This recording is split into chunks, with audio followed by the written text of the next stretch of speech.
Hey, today we're taking a look at Dogmatix and the Indomitables, No Mercy for the Romans. This is a release by Papercutz. And what they've done is they've shrunk down the European-sized album that this would have come in and released it, in this, I don't know, I guess I would say kind of a digest format.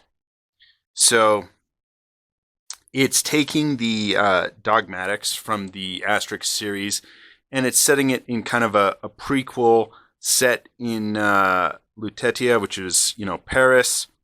And he's got a cast and crew of animal characters.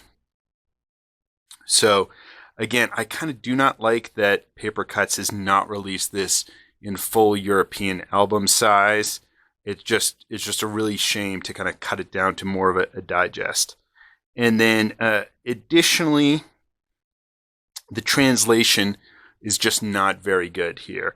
So we've got the different characters here, and then so Stamina, this is the fast dog. So Stamina's the fastest dog in Lutetia. She's always ready to help Dogmatix, although unfortunately everything he says goes in one ear and out the other. So is the dog a she or is the dog a he? It's just poor translation job.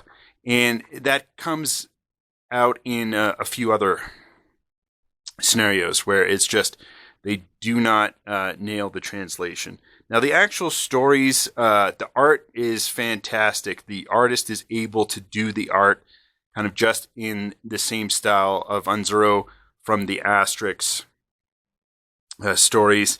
And it's cute and whimsical. So you actually get 3 stories in here. The total page volume of the stories comes in about 70 pages. So you're getting a decent volume. But unfortunately, while the art's beautiful, I would really have liked to have seen it in a full size. And so there's the cast of characters with Dogmatix, and then there's kind of the rival Roman animals. The dogs, and then the this cat, Mona Lisa, who's kind of owned by the local governor of Paris there. And even that, again, the translation issue is bad. So the cat's name's Mona Lisa. Sometimes they refer to Mona Lisa as he. Sometimes they refer to Mona Lisa as she. It's just, this is not Anthea Bell's translation of Asterix. This is just a very poorly done job, unfortunately. But again, it is kind of a whimsical story. This first one, they've got the ball of a dog of one of the Gaulish leaders. It gets taken by the Romans. They've got to recapture it. That's the first story, and it's good, enjoyable. Art's fantastic, and it's just a nice family, cute, and whimsy story. Then you've got this story where these hiccups are going throughout the city. The governor kind of puts the city in lockdown. The animals have to go out and try and get a potion from a local druid to fix it. Not get a fix, not the Gaulish village we all love and that druid, but still another one.